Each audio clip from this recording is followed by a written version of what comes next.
just a reminder, I'm sure you remember that at St. Mike's we don't have sermons. I do hope our lives are sermons. But we have faculty talks. And they're on 3 topics. The one is our Father. The other is the Apostles' Creed. And the third is the 10 Commandments. I think we did the 10 Commandments last year. Next year we'll do the Creed. Now, why is that important? It is important because traditionally, in order to be confirmed, you needed to know the Our Father, you needed to know the 10 Commandments, and you needed to know the Creed. And so we talk about that. This year it's Our Father, and I have the beginning, Our Father who art in heaven. I've done this, I think, 3 or 4 times since St. Mike's began. The Our Father part. And I always find it a little difficult because you see, I'm a parish priest. I'm used to dealing with people. And one of the problems many of us have is our parents. They're imperfect, and we have trouble with that. And sometimes because they are so powerful, we resent them. And we have trouble with them. And so there are some people who really have trouble saying the Our Father. When I went to the parish I'm at now, there was a man who, I've been there 43 years, he must have been there in the 60s. He was in AA, and the priest brought him in, and he became a lay reader. And when I arrived, he said to me, I had so much trouble with that. You see, my dad was such a pain. Every time I said, Our Father, I just got angry and resented him.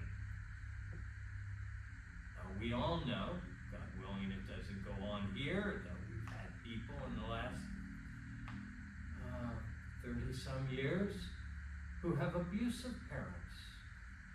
And that's never easy.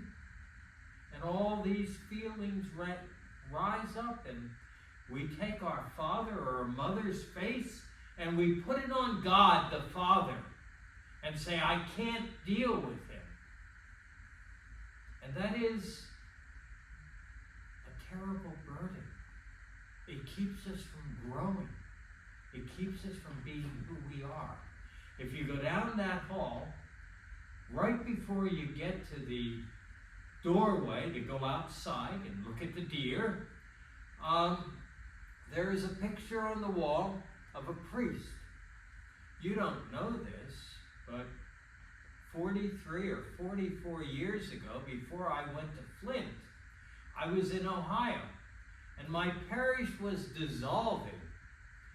And I said to myself, I need a retreat. I had been on at least 4 Ignatian retreats for 9, 11 days at a time.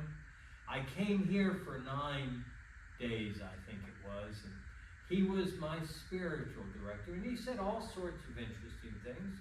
A few things I disagreed with, theologically, because he was a Jesuit, but he looked at me one day and said, every adult has a task, and if they don't do it, they won't grow up. And I looked at him and said, what is that?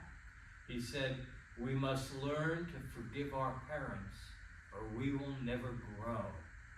We may never develop, because we're just holding on to those resentments. We have to let them go. We have to forgive. We have to love. For some people, that takes a lifetime. I hope in your case, I hope in my case, it hasn't taken a lifetime, but we still need to do it because our parents are imperfect. Guess what? They're just like us. We are imperfect. Now,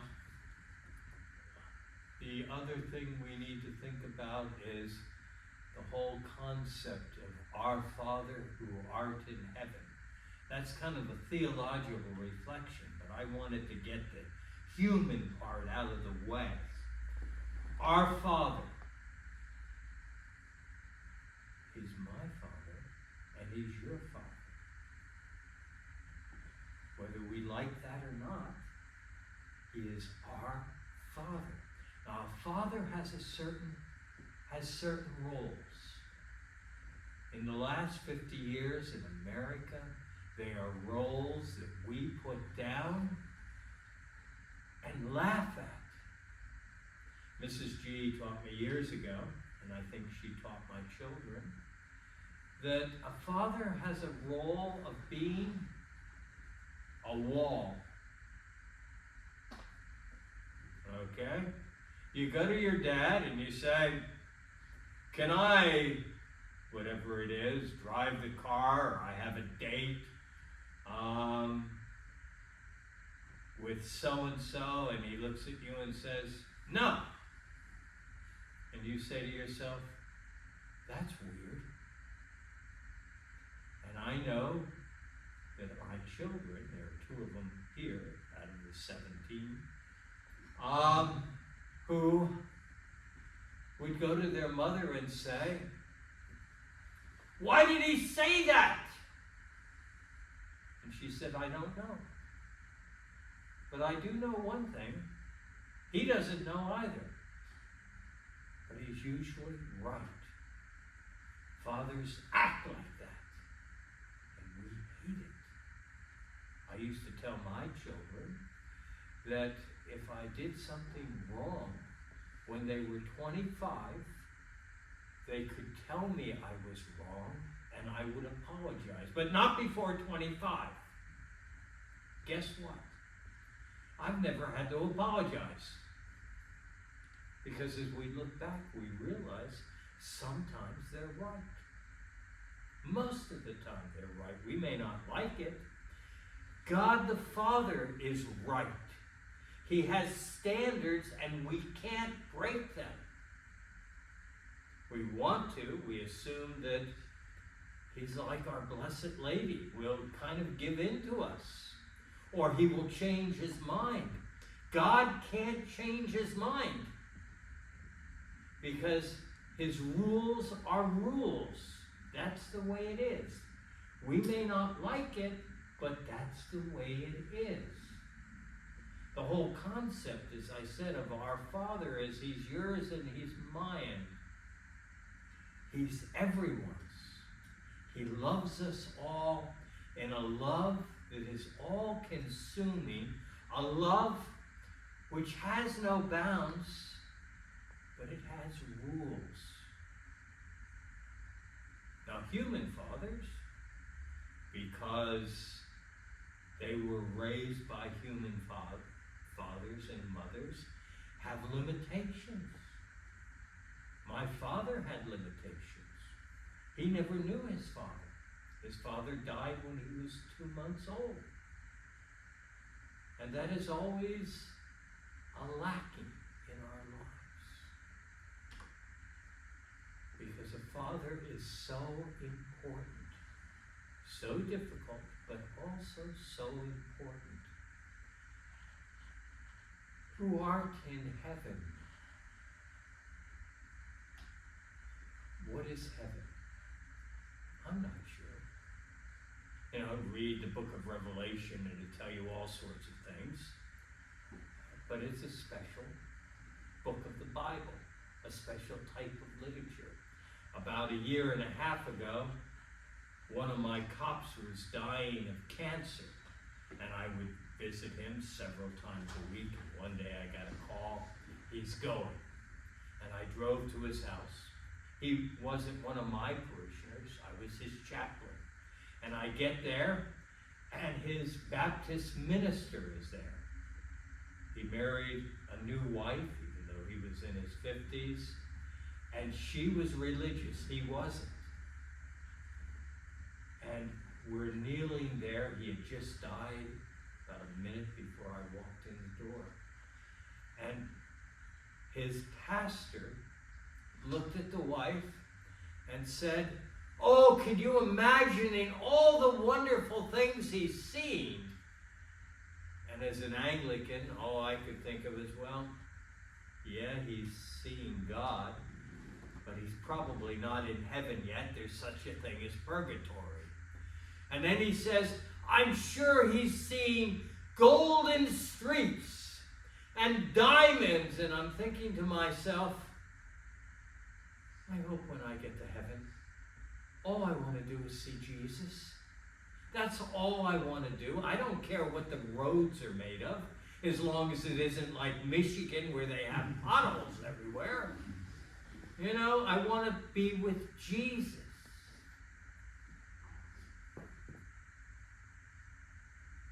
Who art in heaven. When I was in seminary, I remember my last year, I worked at a parish. My first 2 years, I worked in a hospital, University of Pennsylvania Hospital. I was student chaplain there. They paid me $10 a week, and then a friend of mine graduated. He was a year ahead of me, and he put my name in for a parish in Woodbury, New Jersey, and it was a rich parish. I made $25 a week. Don't repeat this, but it meant I could buy beer. And I gained 20 pounds that year. When I went to have my physical for be ordained, the doctor said, have you had any weight gain? Yeah, I gained 20 pounds. Why is that? I said, because I can afford beer now. You know, and I had a beer. But, where was I going with that? Oh, yeah, one of our faculty members, who was a good pastor. He had been the dean of the cathedral in Harrisburg, Pennsylvania. Did the 7 last words. And he said something which I'll never forget. He said, I don't know what heaven is. All I know is that Jesus is there. I don't know what hell is, but all I know is Jesus is not there. And I want to be in heaven. That is our goal. To be with Jesus. We have to go through all the rough times of our lives, dealing with parents. Soon, most of you, God willing, I don't mean next week, but in a few years, you will have a husband or a wife.